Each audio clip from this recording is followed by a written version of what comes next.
While Loretta Lynn built an empire on honest storytelling, the most heart-wrenching stories belong to her own children, from a son who drowned, crossing a river on horseback, to a daughter who battled cancer twice, and twins who walked away from country stardom at their peak. Two surviving children faced life-threatening health crises in 2024 alone, while another's granddaughter nearly died from postpartum complications. Here's what really happened to Loretta Lynn's children. Betty Sue Lynn. Betty Sue Lynn entered the world on November 26, 1948, when her mother Loretta was just 16 years old, making her the first child born to what would become country music's most famous family.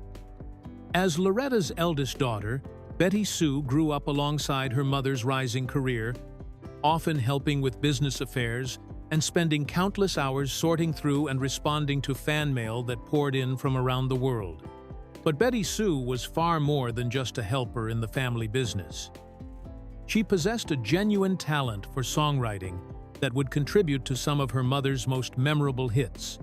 During the 1960s, Betty Sue wrote several songs that became classics for Loretta Lynn, including Wine, Women, and Song, Before I'm Over You, The Other Woman, and The Home You're Tearin' Down.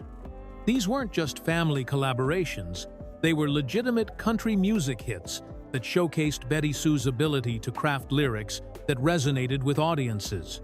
Her songwriting demonstrated the same honest, direct storytelling approach that made her mother famous, suggesting that musical talent truly ran in the Lynn family bloodline. Betty Sue married and became Betty Sue Lynn Perry before eventually divorcing, but she remained deeply connected to her family throughout her life.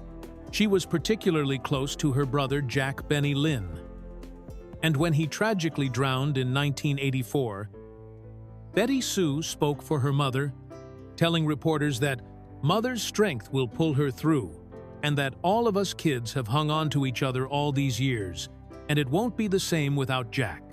Her words revealed the tight-knit nature of the Lynn family and how they supported each other through devastating losses. On July 29, 2013, Betty Sue Lynn died from complications associated with emphysema at the age of 64 in Waverly, Tennessee, near her mother's Hurricane Mills Ranch. She left behind two daughters, Lynn Markworth and Audrey Dyer, along with 5 grandchildren.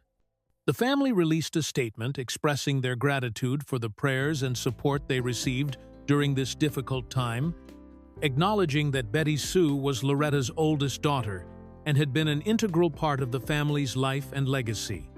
The loss deeply affected Loretta Lynn, who created a heartbreaking tribute video for Betty Sue on the first anniversary of her death, performing at a private show on their ranch, where she sang to her daughter and shared how much she missed their daily phone calls. Loretta expressed that losing Betty Sue left her feeling forlorn, admitting that things don't get better every day without her eldest child. The tragedy continued into the next generation when Betty Sue's eldest daughter, Lynn Massey, who was Loretta's first grandchild, died in 2024 after battling a long and difficult illness. A family representative confirmed that Massey was only 11 months younger than Loretta's twin daughters, making her loss particularly devastating as she had been like another daughter to the country music legend. This created a heartbreaking pattern of premature deaths that would plague the Lynn family across multiple generations, with Betty Sue's branch of the family tree bearing more than its share of sorrow. Jack Benny Lynn. Jack Benny Lynn was born on December 7, 1949, and from the very beginning, he held a special place in his mother's heart that would endure long after his tragic death. According to Loretta's own words, Jack was a spitting image of his daddy, with blonde hair and blue eyes, exactly what I asked for, and she described him as the child she felt most sentimental about. Loretta often said that Jack looked like his daddy and was quiet and an outdoorsman who seemed like he was born on a horse. Instead of following his family's musical path, Jack chose a completely different direction. working as a skilled blacksmith and horse trainer at the family's Hurricane Mills Ranch in Tennessee. He was passionate about getting everyone he could on horseback as quickly as possible, including his little brother and sisters, his own children, and anyone else who would join him. This love of horses and riding would define much of Jack's adult life, making the circumstances of his death all the more shocking to those who knew his expertise. On July 22, 1984, Jack mounted his quarter horse named Black Jack at the 5,000-acre Hurricane Mills Ranch near Waverly, Tennessee, and called out to a ranch hand, "I'm goin' ridin'," before heading off into the hills for what should have been a routine evening ride. Family members became alarmed when he failed to arrive at his destination after starting a 10-mile horseback ride at 5 o'clock on Sunday evening. They called for assistance in looking for him at 7 in the morning on Tuesday, and members of his family knew immediately where to search. The coroner later concluded that Jack fell from his horse while crossing the Duck River, struck his head, was rendered unconscious, and drowned in the water. On Tuesday, a sheriff's search party found his horse Black Jack standing beneath a river bluff, and Jack's body was discovered in the water nearby. The area where his body was found was about 3 miles from where he lived with his wife Barbara in the Buffalo community. What made this tragedy even more devastating was that crossing rivers on horseback was something Jack had done countless times before it was an activity in which he was skilled and practiced. The loss devastated Loretta Lynn, who later wrote that, "It about killed me when I lost him," and described it as one of the few pains in life that she said hurt too much to write a song about.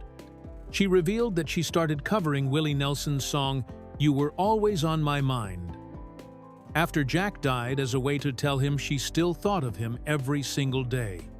Even decades later, Loretta would write that, "He's been gone longer now than we had him, but that 38 years can't lessen a mama's love."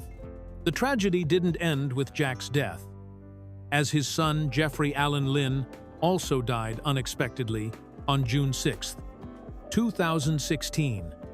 At the age of 47, Jeffrey was survived by 3 children, Jory, Katie, and Cody, who were Loretta's great-grandchildren. This created a heartbreaking pattern where Jack's branch of the family tree continued to experience premature losses across multiple generations. Clara Marie Sissy Lynn. Clara Marie Lynn, known to family and fans as Sissy, was born on April 7, 1952, and like many of her siblings, she inherited her mother's musical talents and chose to pursue a career in country music. Sissy followed in her mother's footsteps as a singer of country songs and married fellow musician John Beams, a country music songwriter and singer. The couple traveled and performed with their own band for many years, touring across the country and even opening for major superstars, including Conway Twitty, George Jones, and Mel McDaniel. In 2011, Sissy released 2 albums that were produced by her mother, Loretta Lynn, marking the first time the country music legend had worked as a producer. The first album was called The Daughter of the Coal Miner's Daughter, and featured Sissy covering her mother's classic hits as a tribute to Loretta's legendary work, while the second album showcased original tracks written and performed by her husband John Beams. When asked about working with her mother as producer, Sissy told Nashville Music Guide that she was definitely honored to do that, and found it hard to explain her feelings about the collaboration. After these musical projects, Sissy and John largely retreated from public life and the touring circuit, instead focusing on running their own business venture called Sissy Lynn's Country Store and Music Barn, which was located near Loretta Lynn's ranch. The store became a popular destination that celebrated the heritage of country music, featuring memorabilia and music albums while offering a nostalgic experience for fans of the Lynn family. However, Sissy's life took a difficult turn when she was diagnosed with cancer and underwent surgery about a decade ago. In February 2024, Sissy shared devastating news on Facebook that her cancer had returned after 10 years, noting that this one is worse than the other, and that it was also affecting her mouth. Before undergoing critical surgery on February 12, 2024, at Vanderbilt University Medical Center in Nashville, she wrote on social media, expressing her anxiety about the procedure and her deep longing for her deceased mother. In an emotionally raw post, the 71-year-old Sissy wrote, "God, how I wish my sweet mama could just hold me tonight," adding, "That's all I will say, it's too hard to talk about this one anymore." Her family shared the news through Loretta's official social media accounts, asking fans to pray for Sissy as she underwent a critical surgery in her battle against a recently reoccurring cancer. After the surgery, Sissy posted an update on Facebook, thanking everyone for their prayers and support, writing, "Just want to thank you all for your prayers and support. It's a hard, long journey, but by God's grace, I will get through it." She mentioned that she was staying with her daughter during her recovery, but planned to return home soon. Sissy is married to John Beams and has children, including a daughter named Elizabeth Lyle Braun from a previous marriage to Gary Lyle, though she has kept most details about her personal life private throughout her health struggles. Ernest Ray Lynn. Ernest Ray Lynn was born on May 27, 1951. And unlike some of his siblings who chose different paths, he embraced the family's musical legacy by spending many years touring alongside his famous mother. Ernest played an important role in supporting Loretta during her time on the road, sharing the stage both as a solo performer and as her opening act, often warming up audiences by singing classic country songs before introducing his mother. He also performed guest vocals on 3 of his mother's gospel recordings, "When I Hear My Children Pray" in 1965, "Mama, Why?" in 1968, and "Working for the Lord" in 1972. Ernest married his first wife, Cindy Pelmons, whom he met through his sister Sissy, and together they had a daughter named Taylor Lynn Finger in 1975.